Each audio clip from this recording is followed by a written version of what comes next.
Welcome back friends, our book summary channel Booksica. Have you ever been in a situation where your emotions got the best of you? Maybe you lost your temper and said something you regretted, or perhaps you felt overwhelmed with anxiety and couldn't focus on anything else. We've all been there, but what if I told you that there was a way to master your emotions, to gain control over them and use them to live a more fulfilling life? This book aims to do exactly that. In this video you'll learn actionable steps to achieve emotional mastery and improve your emotional well-being. But it's not just a dry self-help book, it's a guide that takes you on a journey of self-discovery, helping you to understand the nature of your emotions and how to use them to your advantage. Please hit like button and subscribe our channel, Booksica. So, let's begin with Booksica. Part 1. Pay attention to how you feel throughout your day and try to understand why you are feeling the way you are feeling. How do you feel right now? Are you happy? Are you sad? Are you confused? Are you feeling burned out? Are you feeling anxious about something? Regardless of how you are feeling, try to pay attention to your emotions right now. You are feeling the way you are feeling due to your emotions. Understanding your emotions is the key. Most people don't understand their emotions. Their bodies are not aligned with their feelings and emotions. As a result, they keep struggling with their mental issues. The worst parts: we are never taught how to manage our emotions. We often rely on other people and things to feel better, which is not the best method in our opinion. Many people experience emotions without understanding the reasons behind them, but don't worry, today you will master this concept.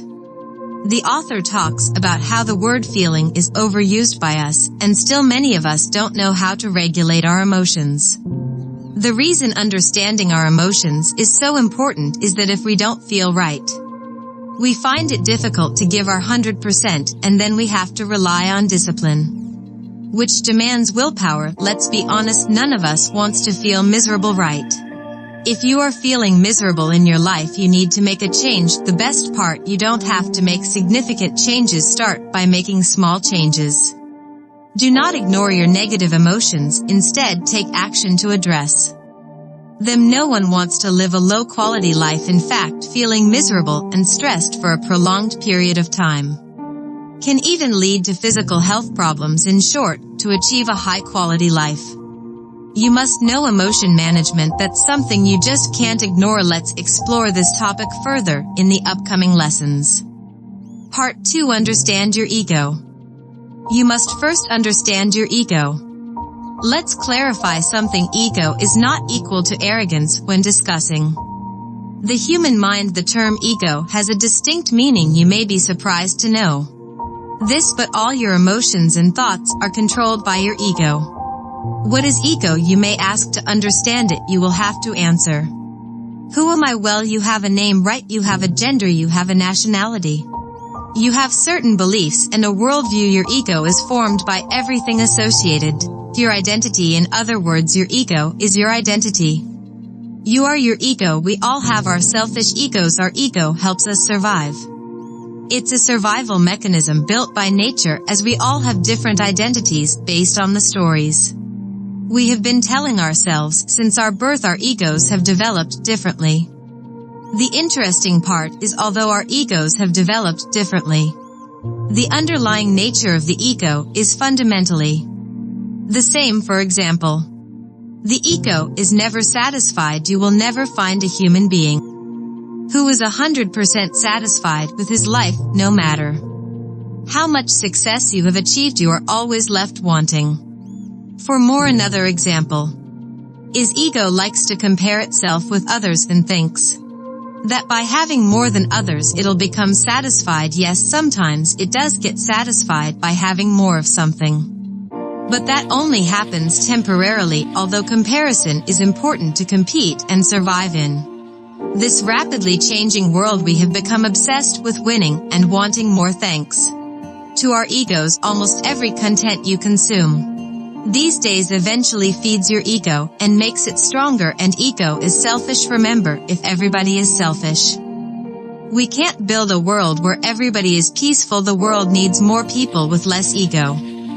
Understanding ego is not just necessary for our emotions, it's also crucial if we want to live in a better world, since our egos form our identity as soon as it's challenged. As soon as a person's worldview is shattered, they become defensive. Unfortunately, it's difficult to help someone without challenging them. That's a classic example of what happens when you don't understand your ego without understanding its properties.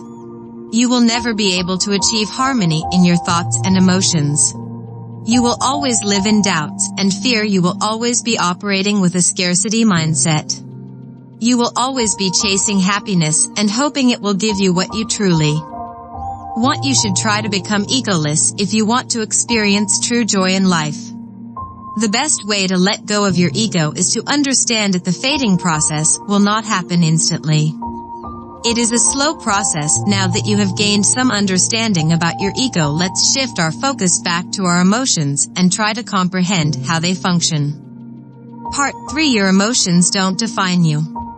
It's your outlook on them that does. If you believe that your entire being is defined just by your emotions, you have made a mistake. Just think about it. Maybe today you are feeling good, and if you consider the nature of life itself, it keeps throwing lemons all the time, so chances are you might not feel good tomorrow. Vice versa, no emotion is permanent. However, your desire to have positive emotions is for simplicity. Let's just say that there are two types of emotions, positive and negative. Your ability to handle negative emotions actually makes you mentally strong. However, when we feel negative emotions, we think the opposite. Every thought tells us that there is no hope that those negative emotions will stay there for a long time. Doesn't it happen? But the truth is, even if you have faced the worst breakup of your life, you'll overcome it. It's your interpretation of events that is making you feel miserable. You are that same person you were before negative emotions appeared in your mind. You are the one giving them attention. They are just emotions. If you assign stories to them, if you give them significance, they will gain power, and if you don't take them seriously, laugh them off, they will eventually fade away. So anytime you feel negative emotions, just laugh and say it's temporary. I'm stronger than this. Here's a bonus tip. It's not only negative emotions that fool us. Our positive emotions fool us too. Enjoy your positive emotions while they are in your mind, but stay detached. Detaching yourself from your emotions is key to solving half of your emotional problems. You can even practice this concept right now. Do this exercise right now. Ask yourself, how am I feeling right now? Try to relax and observe your emotions. Then say to yourself, whatever emotions I'm feeling, they are temporary. Whether they are positive or negative, unless you have experienced trauma, it is likely that your emotional state will eventually change within a few hours or days, depending on various factors. This is why the author says that dwelling on the same thoughts and feelings is pointless. When facing negative emotions, try to avoid creating too many stories in your mind. Doing so only gives them power and tricks your mind into believing that you are dealing with something serious. Okay, so now that we have discussed the nature of emotions, let's try to understand what factors can impact our emotions. Part 4. The main factors that affect our emotions. We cannot always control our emotions, and often there is a limit to how much we can do so. But there are certain factors that we know impact our emotions, and the good news is you can change them. To keep yourself emotionally healthy, let's see what those factors are. Okay, so there are mainly 3 factors: your body, your thoughts, and your environment. If your body isn't healthy, your mind won't be healthy either. Never put junk food in your body. Your entire system will take a toll. A healthy mind can only exist in a healthy body.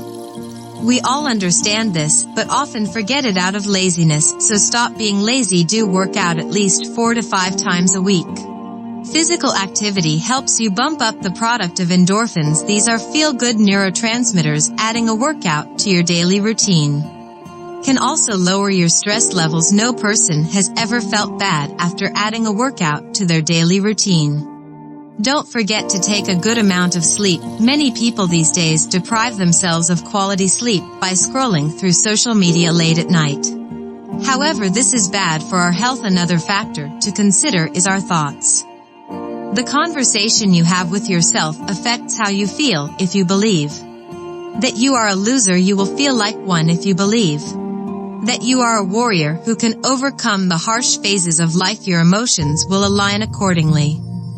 The third factor is the environment. Surround yourself with high-value people. When we say high value, it doesn't necessarily mean surrounding yourself with wealthy individuals who constantly chase money. Try to surround yourself with wise people who understand what's truly important in life. Usually you'll find that wise people also have enough money. In other words, try to be around people who have a purpose and know what they are doing. It is also important to consider your physical environment. Our minds associate spacious and clean environments with positivity. Try not to sit in a room all day. Get sunlight and try to stay close to nature. You'll feel good. Another point to consider is that in today's society, most of us are constantly consuming content. Unfortunately, many people consume the wrong content and destroy their mental well-being. Unconsciously avoid consuming content that overstimulates your mind by exciting your senses all the time. It is important to pay attention to the creators you are listening to. The saying goes, you are what you eat, but it also applies to other aspects of life. In this case, you become what you consume. If you are listening to a creator who is always giving terrible life advice just to get views, you are technically preparing for disaster. Think of yourself as a seed. Given the right environment, you can grow into a big tree and bear fruit. Part 5. Your mind can create delusional threats that can scare the living daylights out of you. Of all the emotions, fear is one of the most complicated ones. Fear played a crucial role in the survival of our ancestors. Thanks to our fear, we are able to breathe today, but when it gets out of control, it can cause all sorts of problems. We all know how fear can prevent us from doing good things in life, don't we? But did you know that fear can be both real and imaginary? Real fears are real. If you don't act, your survival may be in danger, while on the flip side, imaginary fears don't really exist. They only exist in our minds, in the stories of our minds. Ever noticed how we tend to get butterflies before stepping on the stage while addressing a large crowd? That's an imaginary fear, because if you have prepared well, nothing bad is going to happen. Your survival is not in danger, but your mind will imagine all kinds of bad scenarios. The question is how to deal with fear practically. There are 2 ways that can help. First method is to question our logical interpretation, and the second method is to use affirmations. In the first method, you can reduce your fear by simply looking at your interpretation of the events. Try to see if the story you are telling yourself is real or not. Usually, it's not, and you are often misinterpreting the reality in your head. Don't force anything here, just observe the reality. The second method is a bit forceful, but it may work for many people, as it's simple to apply. Just say positive things like "I got this" or "I can do it" to yourself a few times. Nonetheless, it is worth applying the first method, even though it may be more difficult. Part 6. Repression of your emotions isn't always the best thing to do. When people don't understand their emotions, they try to suppress the negative ones and hope that the best ones always remain. People often repress emotions like frustration, anger, sadness, fear, etc., and they want more of emotions like love, happiness, joy, etc. And if you have been paying attention, you already know that expecting certain types of emotions to stay all the time is not very practical. Emotions are like weather. Your emotional state is changing all the time. Repression is a short-term strategy. It only relieves for a limited time. If you repress your emotions once or twice, it's no big deal. For instance, you may repress your anger towards your arrogant boss, but if you aren't doing it regularly, you'll never feel at ease.